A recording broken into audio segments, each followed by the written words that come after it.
ये बहुत देसी के सबको आया। उसके बाद हमने क्या सीखा? खड़े होने की किस पोजीशन में हम खड़े होते हैं?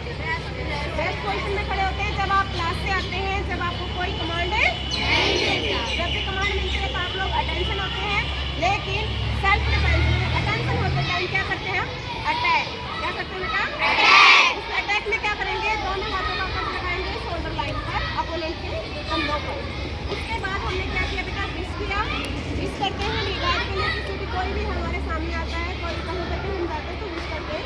तो मैंने मेरी कमांड थी वहाँ पर क्या? क्लास से, और आप लोगों को क्या रिप्लाई करना था? में एक्शन क्या था? एक्शन क्या था आपका? नाभि से ऊपर वाला हिस्सा हल्का सा आगे दिखे।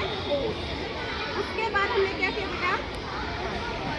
पंच पोजीशन बनाई। पंच पोजीशन में कितने काम किए? 5 काम एक साथ करने हैं। स्टेप बाय स्टेप आप लोगों ने सीख लिए। एकदम से आप कर सकते हो? Yes ma'am. करना क्या है? राइट पैर को कौन सी साइड करेंगे?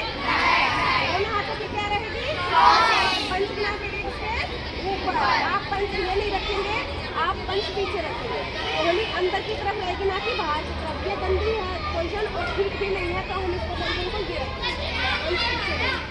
जैसे हमारे 5 स्टार्ट हो जाएंगे। 5 काम में एक काम इंक्लूड था आवाज निकालना। क्या आवाज निकालना? क्या आवाज निकालना? वो आवाज क्यों निकालते हैं? ये जवाब कौन देगा?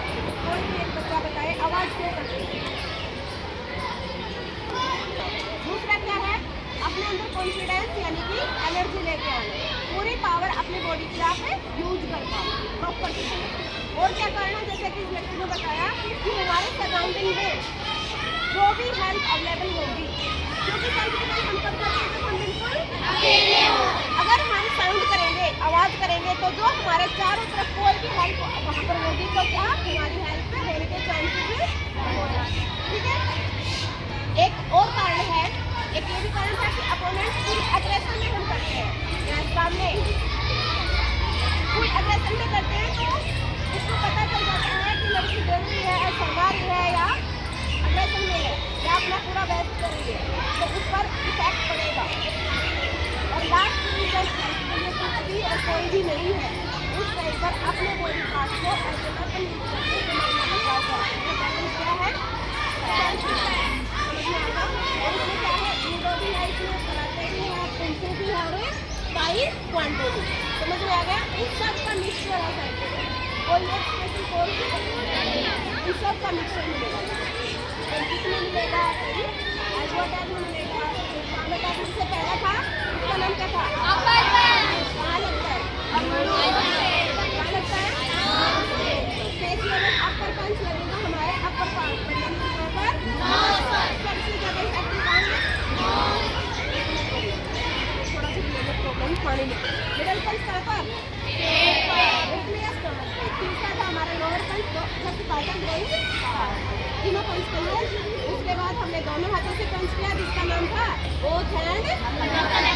और उसके बाद हमने 2 पंच अटैक किए थे, जिसमें सबसे ज़्यादा पावरफुल पंच थे। उसके बाद कोई भी नॉर्मल अटैक अगर हम करते हैं तो खड़ा रहने का नहीं है, क्योंकि इसमें सिंगल काउंटिंग, सिंगल काउंटिंग, ये दोनों निकले। क्या यहाँ पे किसी को प्रॉब्लम है? No ma'am. आगे बढ़े? Yes ma'am. आज हम सीखेंगे बेटा फिंगर अटैक। मैंने लास्ट क्लास में आप लोगों को इसका दिखा। 4 में जो सबसे पहले है वो है हमारा 2 फिंगर्स आइज अटैक।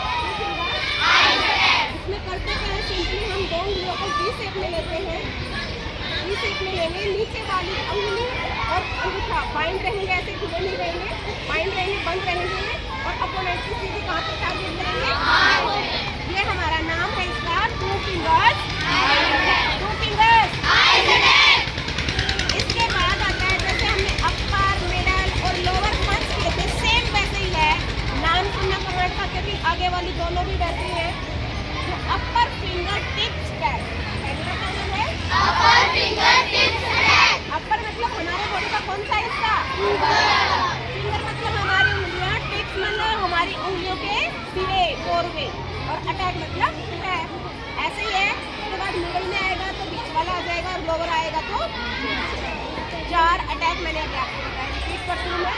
सबसे पहले 2 फिंगर्स, उसके बाद अपर फिंगर, अपर फिंगर, उसके बाद हम मिडल फिंगर टिप स्टेप और लास्ट में हम लोअर करके दिखाएं कैसे करना है एक बार। इसके बेटा लास्ट अटैक जैसे हमने किया था ना, सिंगल काउंटिंग ट्रिपल अटैक किया था, तो उसमें हमारा लेफ्ट हैंड बाहर रहता है, बाहर रहता है उनके लिए। तो जैसे मैं आपको एक क्लास सिखाई, फिर दूसरी क्लास सिखाई, तो हम उस एंडिंग से स्टार्टिंग करते हैं ना। तो मेरे कहने का मतलब ये है कि जब हमने लास्ट अटैक छोड़ा था तो हमारा कौन सा हाथ बाहर था? कोई भी काम शुरू कौन से हाथ से करेंगे? राइट, और खत्म किससे? लेफ्ट। लेकिन ये सिर्फ किसके लिए? डेमो के लिए। एक्चुअल में जब हम जरूरत पड़ेगी तो हम लेफ्ट राइट नहीं देखेंगे। यार ये देखिए लास्ट एक्शन था मेरा, यही था। यही से आप लोगों को कमांड मिलेगी, 2 फिंगर्स आइज अटैक। आपको स्लो मोशन में देखेंगे बिल्कुल क्या करना है, अपनी राइट हैंड की दोनों फर्स्ट एंड सेकंड फिंगर्स को वी शेप में लेकर आना है, अपोनेंट की आंखों पर अटैक करना है। ये इतना स्लो नहीं है, ये बहुत फास्ट है। उसको मौका भी नहीं मिलेगा कि पंच मारा कि नेल से अटैक, ठीक है, बहुत फास्ट मारेंगे। और ये हमारा अटैक समझ में आएगा, पूरा हाथ खुलेगा, फेस लेवल जाएगा, अपर पार्ट पे अटैक है, आंखों पर अटैक है, 2 उंगलियां काम करेंगी, बाकी की बंद रहेगी। नाम है इसका 2 फिंगर्स आइज अटैक। उसके बाद रहेगा बेटा, मैंने आपको बताया अपर फिंगर टिप्स अटैक। अपर फिंगर टिप्स अटैक में पूरे हाथ की सभी उंगलियां प्लस अंगूठा एक साथ वाइड रह के ये पूरा मारेंगे फेस के ऊपर। इसमें आप ये भी कर सकते हो, गर्दन पे ये गला है, हमारा थ्रोट होता है ना, यहाँ पे ये जो ढसा हुआ हिस्सा होता है जहाँ से सांस लेने में दिक्कत होती है, अगर दबा दे तो, अगर आपके अपोनेंट की यहाँ तक ये दिख रहा है सबको, अगर ये हिस्सा भी आपके पकड़ में आ गया तो भी आप अपोनेंट को काबू कर सकते हो। कर सकते हैं नहीं? कैसे करोगे? इसको सिर्फ दबाना है, कुछ नहीं करना। तो ये इसमें भी काम आएगा जो अपर फिंगर बता रही हूँ। इसका दूसरा नाम भी इसीलिए है, इसका नाम है बेटा नेक फिंगर अटैक। क्या नाम है? नेक फिंगर अटैक। नेक फिंगर अटैक या अपर फिंगर अटैक, दोनों नाम सेम अटैक। समझ में आ गया? करना क्या है, सिंपली पूरा हाथ खोलना है, फेस लेवल लेके जाना। समझ में आया? इससे अगला जो नाम है और अटैक, उसका नाम है बेटा middle finger tips attack. Middle finger tips attack करेंगे क्या उसमें बेटा? इस अटैक को हम उस सिचुएशन में करेंगे जब हमारे और अपोनेंट के बीच में गैप बिल्कुल कम है। मिडल फिंगर अटैक तब करेंगे जब गैप हमारे बीच में कम है। ये कहाँ हो सकता है? किसी भी लंबी लाइन में आप लगे हुए वहाँ पर, किसी भी भीड़ की जगह पर बहुत कम खोलेंगे। जो हमारी पसलियों के नीचे वाला हिस्सा है, जो हमारी रिब्स के नीचे वाला खाली हिस्सा है, यहाँ पर हम हाथ पीछे लेते हुए पूरा ये अपनी कोहनी को सपोर्ट देंगे यहाँ से, इसको ऐसे बाहर नहीं जाने देंगे, पूरा सपोर्ट देंगे यहाँ से और हम अपोनेंट के यहाँ पर। समझ में आ रहा है? प्रॉपर चारों एक साथ में करके दिखाऊंगी, ये आपको समझाने के लिए है। समझ में आ गया? कितना हाथ खुला है बेटा? ये हाथ आपका पूरा खुलने की कोशिश करेगा, आपको कंट्रोल करना है। समझ में आ गया? दूसरी गलती, आप लोग अंगूठा खोल के रखोगे या फिंगर्स को ऐसे खोल के रखोगे, ये आपको समझ में आ गया? लास्ट है हमारा lower finger tips attack. Same attack है, पूरा हाथ खोलना है आपको, जो हमारी थाइस के बीच वाला हिस्सा जिसे हम बोलते हैं ग्रोइंग पार्ट, ग्रोइंग पार्ट पर हम इसका अटैक करेंगे पूरा हाथ खोलते हुए। सेम सिचुएशन है, बहुत ज़्यादा अगर हम दूर हैं तो अटैक इफेक्टिव कम है, थोड़ा सा क्लोज है तो हम अटैक पूरा करेंगे। ये है हमारा लोअर फिंगर नाखून से भी अटैक कर सकते हो। पंच तो मैंने ऑलरेडी आपको सिखा ही दिया। अगर पंच नहीं मार रहे हो, मार नहीं पा रहे हो, याद नहीं है, या कोई भी ट्रिपल अटैक करके खत्म किया था। अब इससे आगे बढ़ रहे हैं। जो बच्चे नहीं आए थे उस दिन क्लास में, उसके just eyes attack, 2 fingers eyes attack. मेरे लिए कमांड समझ में आ रहा है? अब ये गलती नहीं करेंगे जो कि पंच में भी कर रहे थे कई बच्चे, हाथ को सिर्फ हाथ ही रखेंगे, कंधे में इंक्लूड नहीं करेंगे इसको, ये हाथ जाएगा सिर्फ, पूरा कंधा नहीं जाएगा। 2 की काउंटिंग चाहिए, 1 चाहिए। समझ में आएगा सबको? ये हमारा 2 फिंगर अटैक। इसके बाद आपको कमांड मिली अपर फिंगर टिप्स अटैक। क्या नाम है? अपर फिंगर टिप्स अटैक। मेरे लिए कमांड इसमें पूरा हाथ खुलेगा, अंगूठे उंगलियां क्या रहेंगे? इसके बाद आता है मिडल फिंगर टिप्स अटैक। क्या नाम है भाई? Middle finger tips attack. मेरे लिए कमांड समझ में आ रहा है? अगर आपके नाखून है नेक्स्ट है, लास्ट है हमारा लोअर फिंगर टिप। क्या नाम है? लोअर फिंगर टिप्स है। मेरे कमांड रेड छे छो छे, ये ग्रोइंग पार्ट पर अटैक, और यहीं से हम वापस मिल जाएंगे। मेरे कमांड यहाँ अटैक समझ में आ गया? कर लेंगे इतना।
बेटा